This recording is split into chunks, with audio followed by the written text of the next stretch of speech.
నమస్తే, నేను Chandana. Welcome to great Andhra big story. Cinema హీరోల్లో కొందరికి లవర్ బాయ్ ఇమేజ్ ఉంటుంది. పార్టీల్లో టీడీపీ లవర్ పార్టీ ఇమేజ్ తెచ్చుకుంటోంది. అవతలి పార్టీలో ప్రేమ రగలకపోయినా తన ప్రయత్నాలు మాత్రం మానడం లేదు. జనసేనతో అలాగే వన్ సైడ్ లవ్ బాబుగారి మాటల్లోనే జరిపి చివరకు సాధించింది. టీడీపీతో కాలు కదిపి కథం తొక్కకపోతే మీతో కటిఫ్కైనా వెరవను అని బీజేపీకి చెప్పే స్థాయిలో పవన్ ప్రేమలో పడ్డారు. పవన్ వికెట్ పాడేశాక ఇప్పుడు బీజేపీతో వన్ సైడ్ లవ్లో పడింది టీడీపీ. ప్రస్తుతానికి బీజేపీ నాయకులు అలాంటిదే లేదు అంటున్నారు.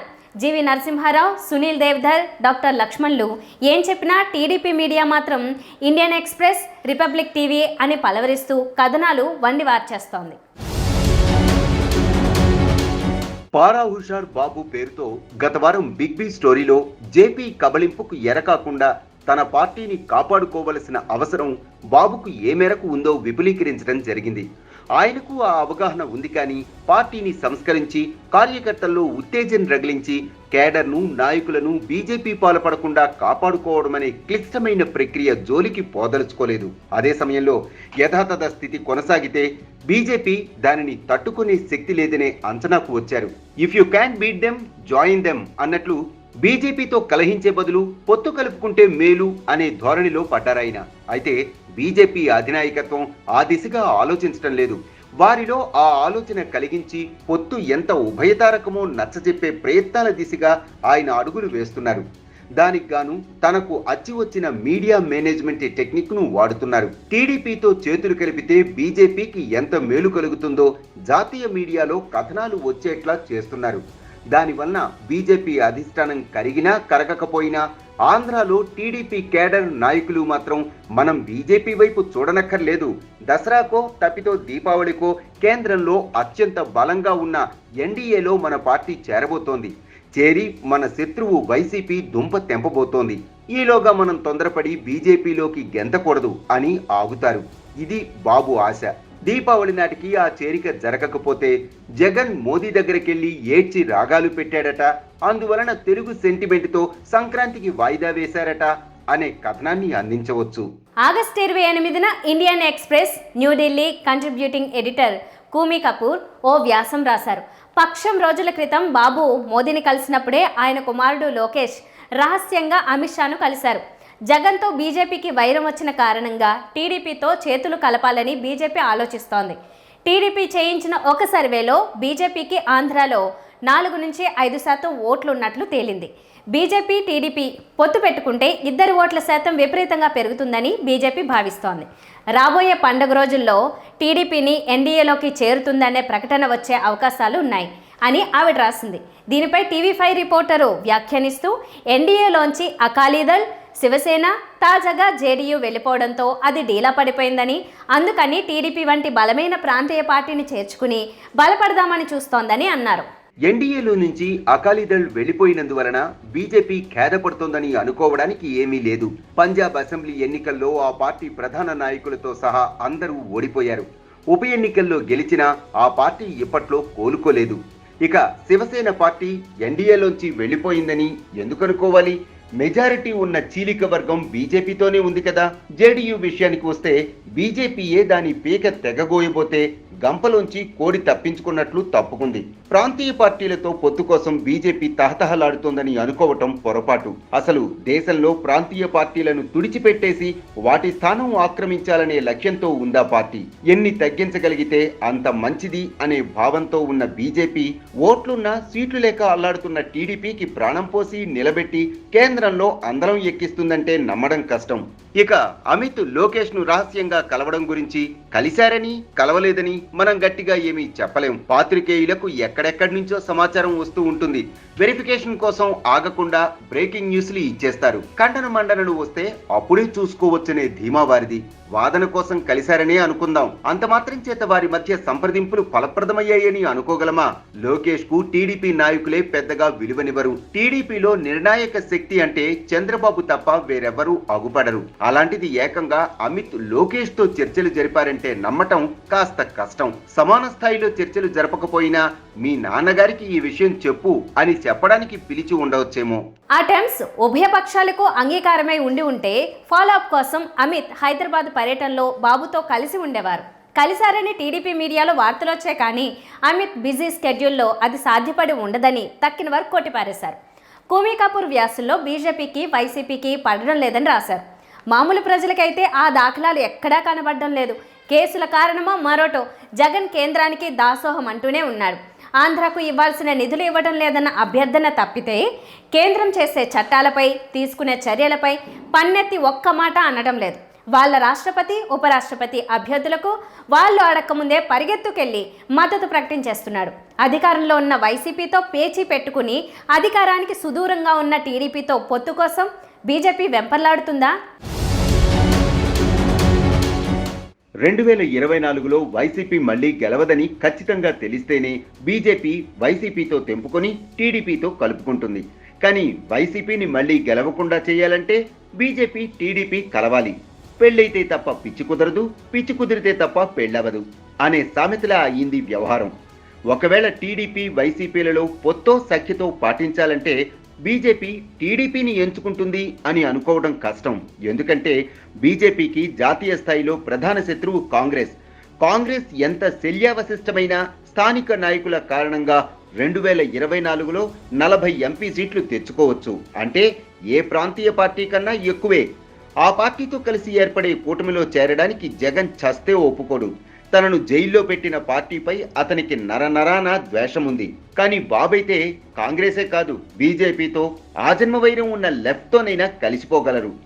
అలాంటి ఆయనతో పొత్తు పెట్టుకోవడానికి బీజేపీ చేతిలో ఉన్న వైసీపీని వదులుకుంటుందనుకోవటం తర్కరహితంగా ఉంటుంది. ఏది ఏమైనా కూమీ కపూర్ వ్యాసం రాగానే సునీల్ దేవధర్ ఓ ట్వీట్ పడేశాడు. అదంతా ఆవిడ వ్యక్తిగత అభిప్రాయం తప్ప మాకా ఉద్దేశం ఏమీ లేదు. మా పార్టీ అధ్యక్షుడు జేపీ నడ్డా మా అంతట మేమే 2024లో ఆంధ్రాలో అధికారంలోకి రావలసినదే అని ప్రకటించారని. కానీ ఈలోపునే వైసీపీలో టీడీపీ ఓవర్టు రఘురామరాజు గారు మీడియా ముందుకు వచ్చేశారు. ఓవర్టు అనే పదాన్ని నామవాచకంగా వాడతారా లేదా అని నాకు తెలియదు.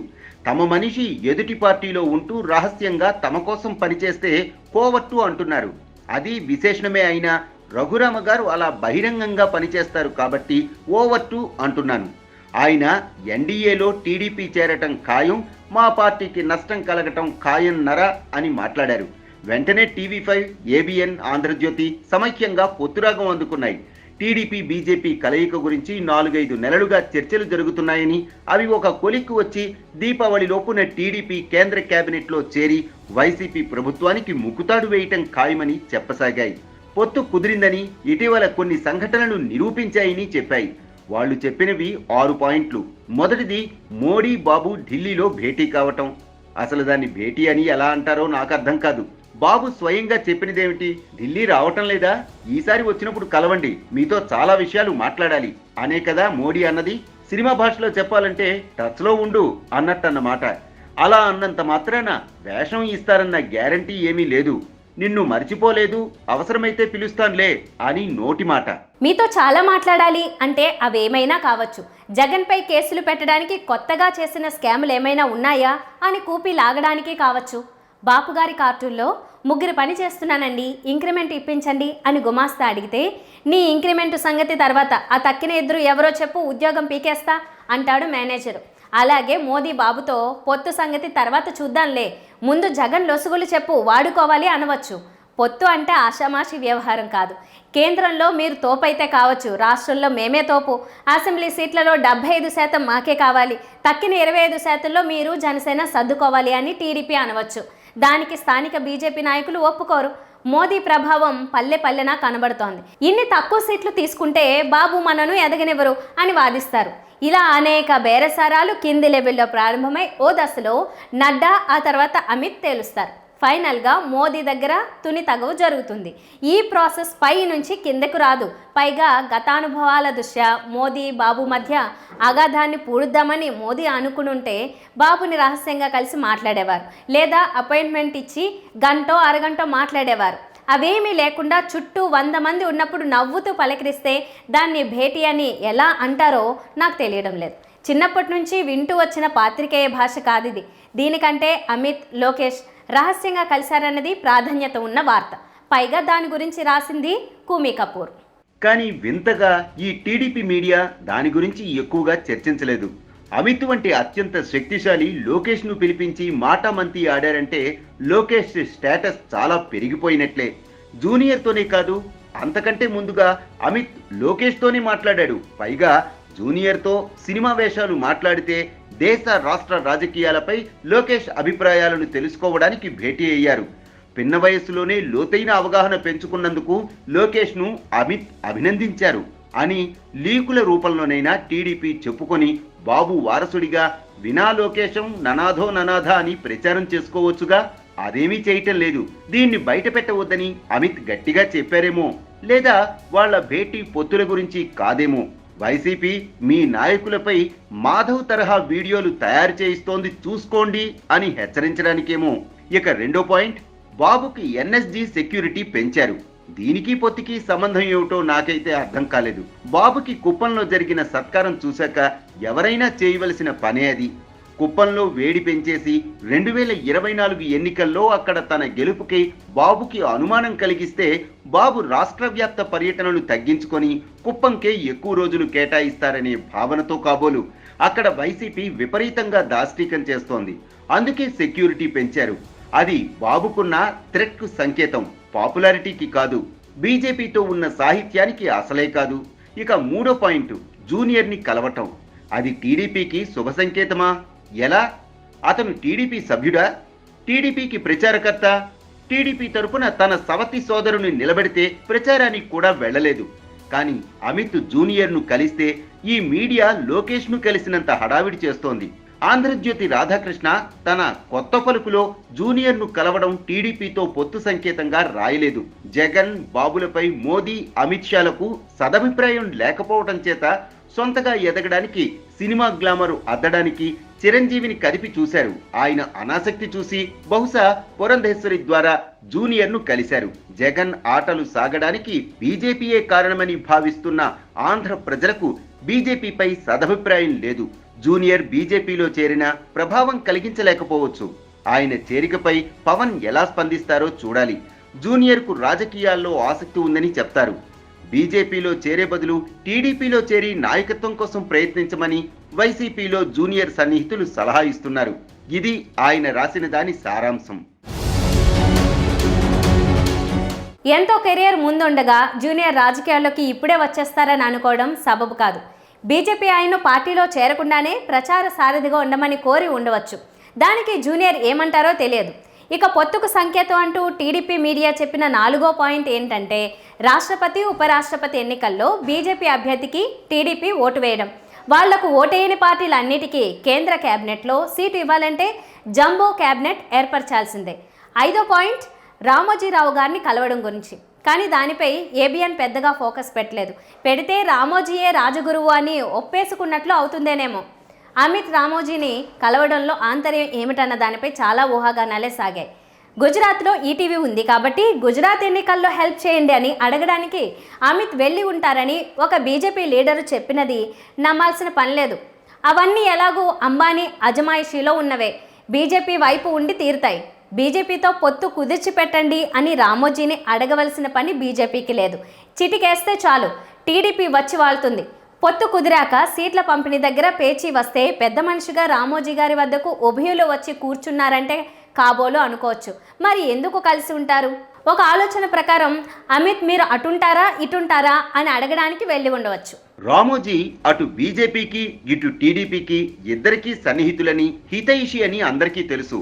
ఆంధ్రాలో ఎదగాలని అనుకుంటున్నాం. ముందుగా టీడీపీని కొల్లగొట్టి ఆ తర్వాత వైసీపీపై యుద్ధానికి వెళదామని అనుకుంటున్నాం. మీరు సాయం చేయాలి. టీడీపీకి అనుకూలమైన వార్తలు ఆపేయాలి. వారిలో నైతిక స్థైర్యం దిగజారేందుకు దోహదం చేయాలి అని అమిత్ షా కోరడానికి వెళ్లి ఉండవచ్చు. ఈ ఊహ కరెక్టో కాదో ఈనాడులో రాబోయే కథనాలు చూస్తే అర్థమవుతుంది. ఇప్పటికిప్పుడు హఠాత్తుగా రంగు మారిస్తే రీడర్షిప్ దెబ్బతింటుంది. అందువల్ల మార్పు క్రమేపీ రావచ్చు. ఇక టీడీపీ మీడియా చెప్పిన 6వ పాయింట్, బీజేపీ ప్రస్తుత లక్ష్యం తెలంగాణ అసెంబ్లీ ఎన్నికలు. తెలంగాణలో అనేక నియోజకవర్గాల్లో ఆంధ్ర మూలాల వారి ఓట్లు తెరాస నుంచి గుంజుకోవడానికి టీడీపీతో పొత్తు పెట్టుకోవాలని చూస్తోంది. ఆంధ్ర మూలాల వారు టీడీపీ సమర్థకులని ఎలా తీర్మానించారో నాకు అర్థం కాలేదు. ఆంధ్రాలో ఉన్న ఆంధ్రులే టీడీపీకి 23 సీట్లిచ్చి కూర్చోబెట్టారు. తెలంగాణలోని ఆంధ్ర మూలాల వారు స్థానిక రాజకీయ అవసరాలను కాదని టీడీపీకి ఎలా వేస్తారు? నీటి తగాదాలున్న ఇరుగు పొరుగు రాష్ట్రాలలోని ప్రజలు తాము నివాసమున్న రాష్ట్ర ప్రయోజనాన్ని కాదని పొరుగు రాష్ట్ర పార్టీకి ఓటేస్తారా? తమిళనాడుకు చెందిన ప్రాంతీయ పార్టీలు డిఎంకే, ఏడీఎంకే కర్ణాటకలో నిలబడ్డాయా? రాష్ట్ర విభజన చేయాలని లేఖ ఇచ్చినప్పుడు ఇంకా విడగొట్టనేం అంటూ కేంద్రాన్ని గద్దించినప్పుడు తెలంగాణకు తిలోదకాలు ఇచ్చేసినట్లే అని బాబు తెలుసుకోవాల్సింది.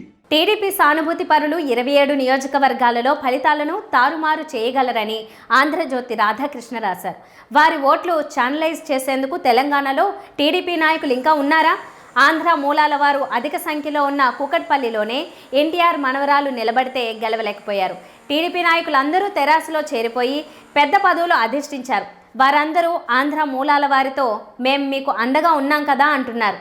కేసీఆర్ కూడా ఆంధ్ర ద్వేషాన్ని కనబరచడం లేదు. అందుకే కార్పొరేషన్ ఎన్నికలలో వారి ప్రాంతాల్లో బీజేపీ గెలవలేకపోయింది. టీడీపీ ఎక్కడా గెలవలేదు. ఆంధ్ర మూలాల వారు ఇప్పుడు టీడీపీకి లేదా దానితో పొత్తు పెట్టుకున్న బీజేపీకి ఓటేసి తమ ఉనికిని ప్రత్యేకంగా చాటుకుని ముప్పు తెచ్చుకుంటారా? 2018 అసెంబ్లీ ఎన్నికల్లో టీడీపీతో పొత్తు పెట్టుకుని కాంగ్రెస్ ఎలా నష్టపోయిందో బీజేపీ తెలంగాణ నాయకులు కళ్లారా చూశారు. విభజన తర్వాత కూడా ఆంధ్ర పెత్తనం కొనసాగిద్దామని బాబు చూస్తున్నాడు అంటూ కేసీఆర్ తెలంగాణ ఫీలింగ్ రెచ్చగొట్టి లాభపడ్డాడు. బాబుతో పొత్తు కొంప ముంచిందంటూ కాంగ్రెస్ నాయకులు గగ్గోలు పెట్టేశారు. బీజేపీ అదే తప్పు చేస్తుందా? ఇప్పటికే పొత్తు ఉన్న జనసేననే ఉపయోగించుకోవటం లేదు. ఎందుకంటే దాని అధ్యక్షుడు ఆంధ్ర మూలాలుండి ఆంధ్రాలో రాజకీయం చేస్తున్న పవన్ కళ్యాణ్. ఆంధ్ర మూలాల వారిని తెరాస నుంచి చీల్చాలంటే బీజేపీ ఏదో కొత్త స్ట్రాటజీ మొదలు పెట్టాలి తప్ప టీడీపీతో పొత్తు పెట్టుకోవటం వంటి ఆత్మహత్య సదృశమైన పని చేస్తుందని అనుకోను. నా వాదన సంగతి ఎలా ఉన్నా టీడీపీ మీడియా మాత్రం పొత్తు ఖరారు అంటూ నానా హడావిడి చేసింది. ఇవన్నీ చూసి బీజేపీ నాయకుడు జీవీఎల్ నరసింహారావు మాట్లాడుతూ తమతో పొత్తుల కోసం కొందరు వెంపర్లాడుతున్నారని, బీజేపీతో పొత్తు లేకుంటే తమకు భవిష్యత్తు లేదని కొన్ని పార్టీలు భావిస్తున్నాయని, తాము మాత్రం జనసేనతో తప్ప అన్యులతో పొత్తు పెట్టుకోమని, ఈ విషయంలో తమకు స్పష్టత ఉందని చెప్పారు. Party AP incharge Sunil Deodhar కూడా కుటుంబ వారసత్వం ఉన్న టీడీపీ, వైసీపీలకు సమాన దూరంలో ఉన్నామని ప్రకటించారు. దీని తర్వాత కూడా బీజేపీకి అనుకూలంగా ఉండే రిపబ్లిక్ టీవీ ఆగస్టు 30న మరో కథనం ప్రసారం చేసింది. ఆంధ్రాలో గట్టి ఓటు బ్యాంకు ఉన్న టీడీపీకి తెలంగాణలో కూడా 10 నుంచి 20% ఓట్లున్నాయి కాబట్టి బీజేపీ ఆంధ్ర, తెలంగాణలో టీడీపీతో పొత్తు పెట్టుకోవాలని చూస్తోందని దాని సారాంశం. దానికి సంకేతాలుగా మోదీ, బాబు 5 నిమిషాల ముచ్చట, రాష్ట్రపతి, ఉపరాష్ట్రపతి అభ్యర్థులకు టీడీపీ మద్దతు, ఆగస్టు 15న బాబు మోదీపై ప్రశంసల జల్లు కురిపించడం చూపించింది. దాన్ని ఆధారం చేసుకుని ఆంధ్రజ్యోతి ఎన్డీఏలోకి టీడీపీ అంటూ ఫ్రంట్ పేజీ కథనాన్ని ఇచ్చింది. ఇక సునీల్ దేవధర్కు చిర్రెత్తినట్లుంది. వెంటనే ఆగస్టు 30నే మీడియాతో మాట్లాడుతూ టీడీపీయే కావాలని ఇలాంటి పుకార్లు పుట్టిస్తోందని మండిపడ్డాడు. ఈ అసత్య వార్తకు ఆధారాలు లేవు. పొత్తుల విషయం తేల్చేది పార్లమెంటరీ బోర్డు. దాని సమావేశమే జరగలేదు. ఇక ఇలాంటి దానికి అవకాశమే లేదు. TDP mind games ఆడుతోంది.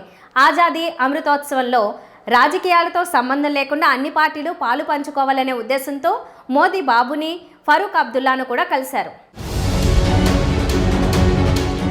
Jaganmohan Reddy కూడా ఢిల్లీకి వచ్చిన ప్రతిసారి మోదీకి వెంకటేశ్వర స్వామి బొమ్మ ఇస్తూ ఉంటారు. వచ్చిన ప్రతిసారి బొమ్మ సైజు పెరుగుతూ ఉంటుంది. అంత మాత్రం చేత వైసీపీతో మేము పొత్తు పెట్టుకున్నట్లా కృష్ణుడు దుర్యోధనుడిని కలవడానికి కూడా టైం కేటాయించాడు. అంత మాత్రాన అతనితో చేతులు కలిపాడా?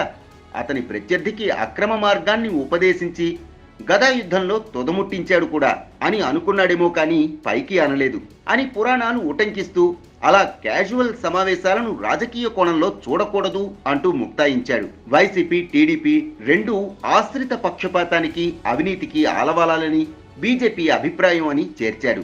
వైసీపీని కలిపి చెప్పినా బీజేపీతో పొత్తు కుదిరిపోయిందని చాటుకుంటున్నది టీడీపీ కాబట్టి టీడీపీ మైండ్ గేమ్ ఆడుతోందని సునీల్ బాహాటంగా చెప్పడంతో దానికి దెబ్బ గట్టిగా తగిలింది. దానికి తోడు పార్లమెంటరీ బోర్డు సభ్యుడు డాక్టర్ లక్ష్మణ్ టీడీపీతో పొత్తు ఉందన్న మాటల వార్తలకే పరిమితం తప్ప పొత్తుపై ఎలాంటి చర్చలు జరగలేదని స్పష్టం చేశారు. టీడీపీయే కాదు, ఆంధ్రాలో పొత్తు ఉన్న జనసేనతో సైతం తెలంగాణలో పొత్తు ఉండదని కుండబద్దలు కొట్టారు. ఇవన్నీ చూసి బాబు తన పాచిక పారలేదని గ్రహించారు. అందుకని సెప్టెంబర్ 1న ఈ పొత్తు ఉంటుందో లేదో దాని గురించి మాట్లాడేవారే దానికి సమాధానం చెప్పాలి అని అన్నారు.